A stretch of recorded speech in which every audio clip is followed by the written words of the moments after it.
Buenos días. La predicación del día de hoy es héroes de fe. La fe es semejante al cuerpo humano. Es el ojo el que mira por el ojo. Introducimos en la mente los objetos lejanos. Una predicación sobre las promesas y la fidelidad de Dios. Abraham tenía una nueva profunda relación con Dios, fue llamado amigo de Dios. Él es un modelo de fe para el creyente. La Biblia dice, y creyó Jehová y le fue contado por justicia porque no desconfió de las promesas del Señor. Enoc es considerado un héroe de la fe porque se mantuvo íntegro durante un largo periodo de tiempo.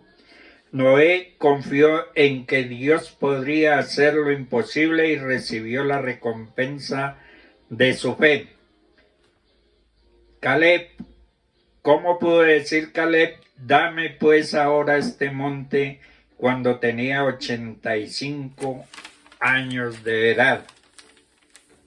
David sabía que el Señor le había ungido para ser rey de Israel, pero la posición y el estatus no eran su propósito.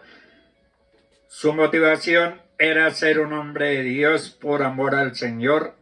La oración del profeta Jeremías revela un corazón frágil, un alma agobiada y una mente perpleja.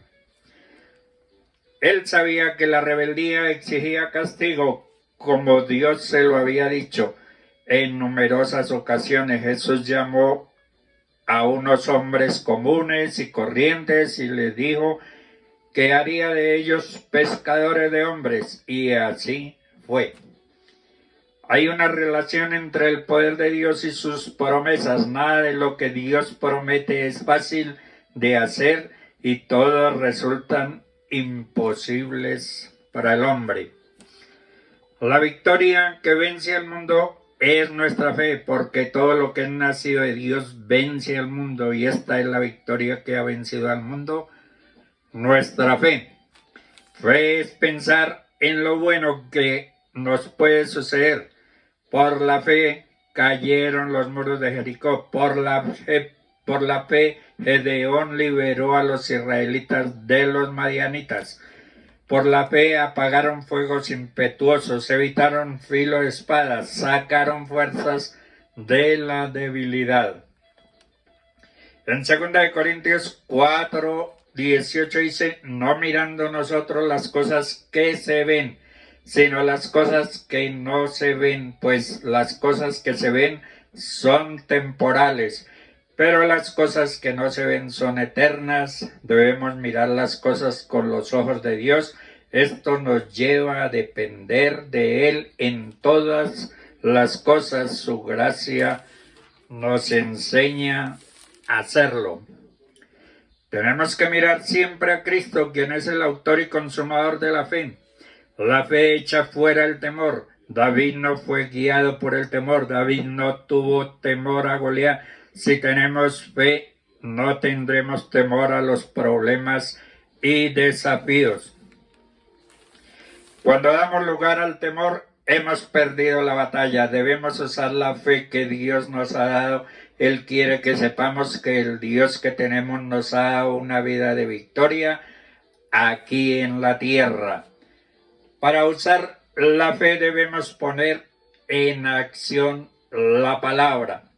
Por la fe David dijo al filisteo, tú vienes contra mí con espada, lanza y jabalina, pero yo voy contra ti en el nombre de Jehová de los ejércitos, el Dios de los escuadrones de Israel, a quien tú has provocado.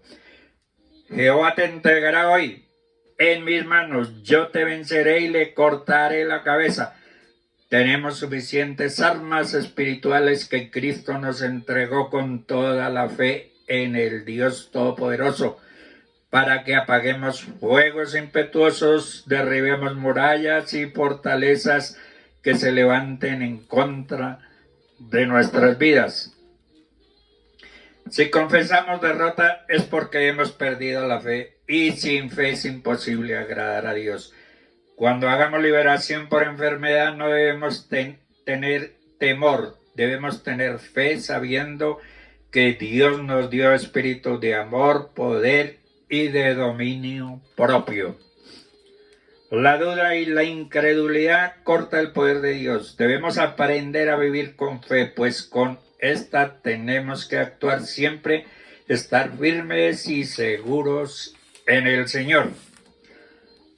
La fe de la mujer sirofenicia, en Marcos 7, 24 al 30, dice, levantándose de allí se fue a la región de Tiro y de Sidón, y entrando en una casa no quiso que nadie lo supiese, pero no pudo esconderse, porque una mujer cuya hija tenía un espíritu inmundo, luego que oyó de él, vino y se postró a sus pies. La mujer era griega y sirofenicia de nación y le rogaba que echase fuera de su hija al demonio. Pero Jesús le dijo, deja primero que se sacien los hijos, porque no está bien tomar el pan de los hijos y echarlo a los perrillos. Respondió ella y le dijo, sí, Señor, pero aún los perrillos debajo de la mesa comen de las migajas de los hijos. Entonces le dijo, por esta palabra, ve, el demonio ha salido de tu hija. Y cuando llegó ella a su casa, halló que el demonio había salido y la hija acostada en la cama estaba. Jesús, después de una controversia con los fariseos y los escribas, Jesús salió de Galilea y se fue más allá de sus fronteras a tierras gentiles en la región de Tiro y de Sidón, en Fenicia, un país que ocupaba el litoral del Mediterráneo. De su visita a aquellos lugares, Marcos solo recoge la curación de la hija endemoniada de la mujer sirofenicia. No debemos olvidar el clima de oposición que se respiraba en Galilea contra Jesús. La mujer no estaba rogando por sí misma, sino para conseguir una bendición a favor de su hija, dándonos un buen ejemplo de lo que debe ser la obra de intercesión que los padres debemos interceder por nuestros hijos. Y percibimos también su insistencia en sus ruegos, lo cual no era de agrado a los discípulos. Pero esa insistencia no surgía únicamente por el dolor y la ansiedad que sentía por el estado de su hija, sino que también manifestaba una fe absoluta en el Señor Jesús. Y por supuesto, una intercesión tan ferviente no había de quedar sin respuesta. Pero Jesús le dijo de primero que se sacien los hijos. Ahora vamos que en su trato con esta mujer sirofenicia anticipa el deseo del corazón del Señor de bendecir a los gentiles por el Evangelio y recogerlos en un solo redil junto a los judíos. Cuando estos principios establecidos por las Escrituras podemos entender de la contestación del Señor a la mujer que, si bien parecía un tanto dura, definía correctamente la posición de los gentiles frente al reino de Dios antes de la cruz. No está bien tomar el pan de los hijos y echarlo a los perrillos. La respuesta del Señor podía parecer descorazonadora. La mujer entendió y aceptó, y sin quejas ni disputas, la posición que el pueblo judío tenía frente a los pactos y promesas de Dios. Así que en lugar de enojarse por las palabras, Cristo vio en ellos una puerta abierta para volver a presentar su súplica a favor de su hija, el cual en cualquier caso nos asombra que esta mujer suplicaba por unas migajas de pan, mientras que los judíos rechazaban el verdadero pan que había descendido del cielo. Lo que podemos apreciar es que este fue el medio por el que el Señor sacó a relucir la fe de esta mujer gentil que contrastaba con la maldad de los judíos que, a pesar de la luz que tenían, seguían siendo duros y rebeldes. Podemos apreciar también la fe de esta mujer como una auténtica joya. El Señor Jesús quedó maravillado ante semejante fe en una mujer gentil.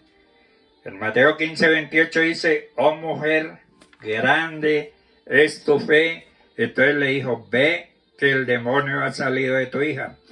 El mensaje nos ha mostrado que los gentiles también tenían grandes necesidades espirituales y que de lo profundo de sus corazones clamaban a Dios. Aunque se dirigía primeramente a los judíos, de ninguna manera los estaba excluyendo. Fue la fe de la mujer la que logró eliminar todas las barreras para llegar al corazón mismo de Dios. Ningún alma hambrienta y humilde que se acerque a la vida abundante del Señor quedará sin saciarse.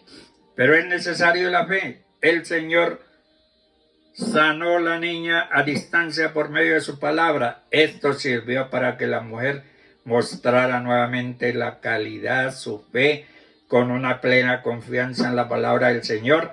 Regresó a su casa y su fe no fue defraudada, sino que cuando llegó comprobó que efectivamente una migaja de la mesa del Señor había sido suficiente provisión para su gran necesidad.